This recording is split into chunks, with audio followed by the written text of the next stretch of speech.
नमस्कार मित्रों। तो बहुत बहुत बधाई, बिग कॉन्ग्रेचुलेशंस सभी भारतीय दर्शकों को, भारतीय क्रिकेट टीम के समर्थकों को। कल मैं इस मैच के बाद वीडियो अपलोड नहीं कर पाया because it was so overwhelming. I got busy speaking with my family, दोस्तों के साथ, दूसरे रिलेटिव्स के साथ इस जीत के बारे में बात करते करते समय बीत गया। रात भी हो चुकी थी तो सोचा कि आज करेंगे। फिर आज मंडे आ गया, ऑफिस कलीग्स के साथ बात करते करते इसी विषय पे टाइम बीतता गया। और फिर जाके अब थोड़ा समय मिला है तो अभी मैं ये वीडियो फिर बना रहा हूँ। तो कल के जीत के बाद भारत इसके साथ तीसरी बार आईसीसी चैंपियंस ट्रॉफी जीत चुकी है।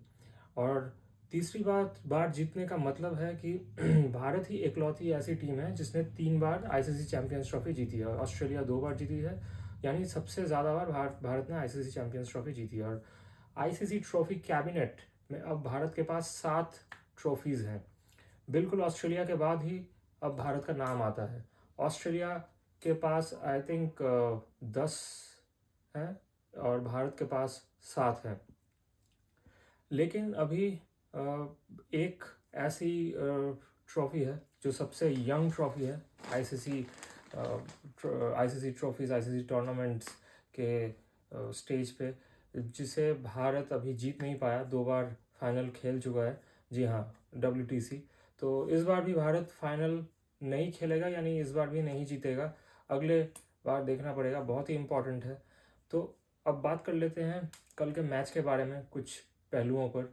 तो कल के मैच के बाद कुछ टेक अवेज़ हैं। मैं ज़्यादा समय नहीं लूँगा, बहुतों ने बहुत अच्छी अच्छी वीडियोस बनाई हैं।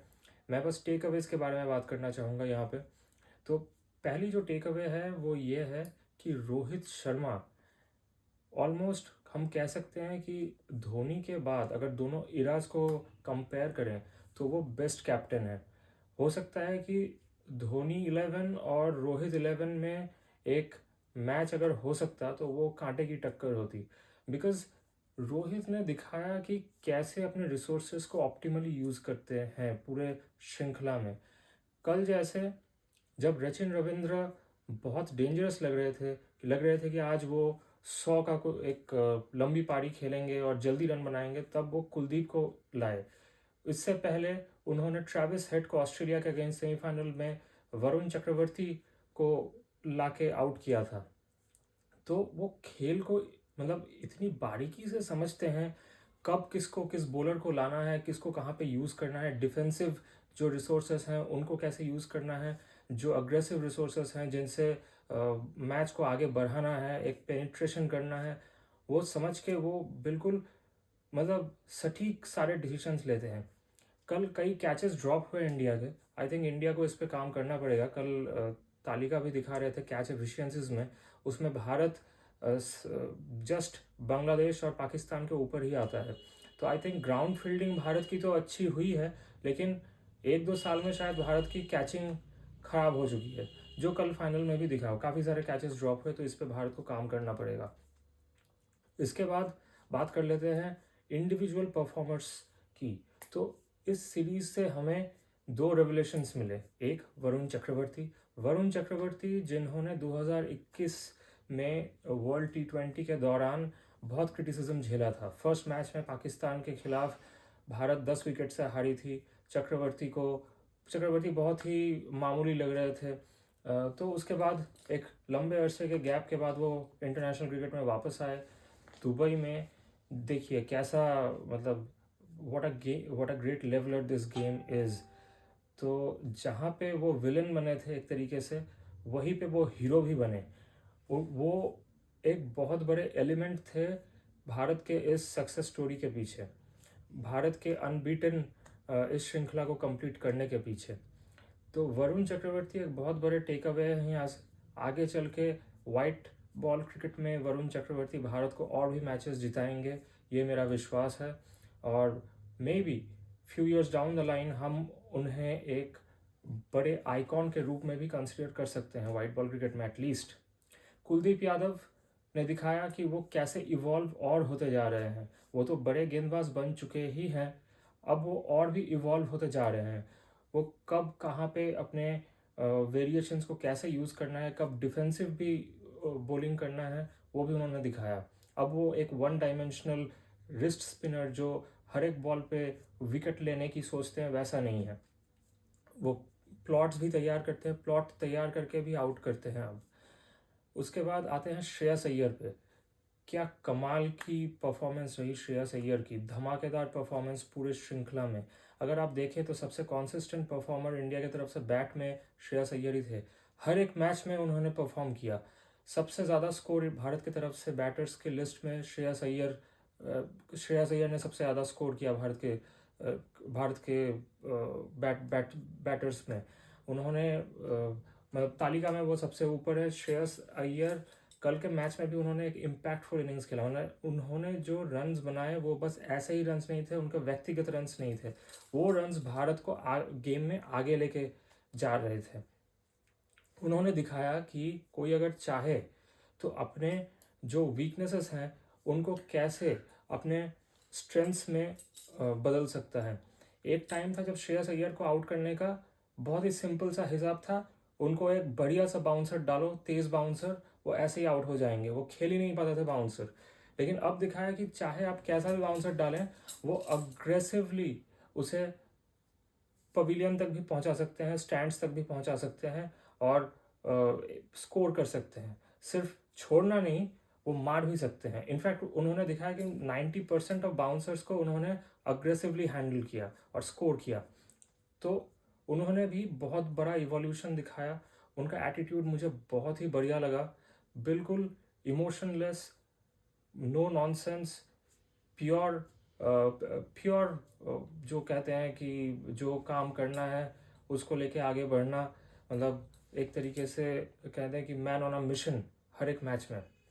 आगे अक्षर पटेल तो दिन प्रतिदिन उनके खेल में निखार आते ही जा रहा है। उन्हें नंबर 5 पोजीशन पे खिलाना एक मास्टर स्ट्रोक था। भारत के अगर आप टॉप 4 को देखें तो राइट हैंडर्स हैं, बहुत बढ़िया बैट्समैन हैं, लेकिन बहुत बढ़िया बैटर्स हैं, लेकिन राइट हैंडर्स हैं। अक्षर को नंबर 3 पे लाना यानी एक right hand left hand combination बनता है जब 3 विकेट गिरते हैं तब। और अक्षर ने अपने रोल को बखूबी निभाया। हर एक मैच पे उन्होंने भी इम्पैक्टफुल एक छोटे छोटे इनिंग खेल के गए और वहाँ पे भारत के पोजीशन को स्ट्रॉन्ग किया। जब भी कभी भी लग रहा था कि गेम अब बैलेंस में आ रही है, भारत थोड़ी सी नाजुक स्थिति में जा रही है, अक्षर आते थे और अक्षर गेम को फिर से एक मजबूती की तरफ लेके जाते थे भारत के फेवर में, जो कल उन्होंने फिर से किया।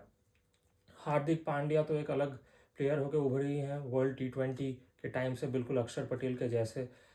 मतलब क्या कहें उनके बारे में, जैसी बॉलिंग वैसी बैटिंग। बॉलिंग में अभी भी वो इम्प्रूव कर सकते हैं, मुझे लगता है वो और बेहतर बॉलर हैं, इससे भी बेहतर वो बॉलिंग कर सकते हैं। लेकिन बिल्कुल अभी कह सकते हैं कि वर्ल्ड का नंबर 1 ऑलराउंडर हार्दिक पांड्या ही हैं, विदाउट एनी डाउट। और हर्षित राणा के बारे में भी बात करना पड़ेगा। हर्षित राणा पिछले 3 मैचेस तो नहीं खेले, लेकिन जो 2 मैचेस उन्होंने खेले, खासकर कि पाकिस्तान के विरुद्ध, उन्होंने इतना बढ़िया कंपोजर दिखाया, टेम्परमेंट दिखाया, अपने वेरिएशंस को इतने बढ़िया तरीके से यूज़ किया, परफॉर्मेंस बहुत ही अच्छी रही। तो वो भी एक तरीके से रेवलेशन है। तो भारत के पास फास्ट बॉलिंग ऑप्शन में एक और इंक्रीमेंट हो गया नंबर में, जो कि बहुत अच्छी बात है आगे के लिए। और सबसे बड़ी बात जो हमने देखा कि भारत का बेंच स्ट्रेंथ, क्या बेंच स्ट्रेंथ है। ऋषभ पंत जो कि एक तरीके से पूरा वर्ल्ड क्रिकेट, खास करके ऑस्ट्रेलियंस जो कि उनके ऑरा से बिल्कुल मतलब इतने इन्फ्लुएंस्ड हैं कि वो they are just in awe of Rishabh Pant. तो ऋषभ पंत जैसे प्लेयर को बेंच पे बिठा के रखना पड़ा। एक भी मैच नहीं खेला, फिर भी भारत हर एक मैच को जीता। Second, Arshdeep Singh world T20 player of 2024 बने। मुझे तो ऐसा लगता है कि अगर अर्शदीप सिंह को प्रीमियर फास्ट बॉलर के रूप में खिलाना होता, अगर शमी अनफिट हो जाते, तब भी बहुत बढ़िया परफॉर्मेंस अर्शदीप निकाल के देते। अर्शदीप ने जितनी मैच्योरिटी दिखाई है इतने अपने शॉर्ट टेन्योर में, वो बहुत अच्छा करते। लेकिन अर्शदीप जैसे अपकमिंग स्टार को भी बिठा के रखना पड़ा। और इधर जो मैंने बात की कि ऋषभ पंत को बिठा बिठा के रखना पड़ा, ऋषभ पंत के स्थान पर खेल कौन रहे थे technically? KL Rahul. KL Rahul को पिछले कई वर्षों से काफ़ी क्रिटिसिज्म का सामना करना पड़ रहा है, लेकिन ये जो रोल उन्हें दिया गया है नंबर 6 पे फिनिशर का रोल, कल उन्होंने दिखाया कि कितनी अच्छी तरह से वो इस रोल को निभा सकते हैं और निभाया भी है।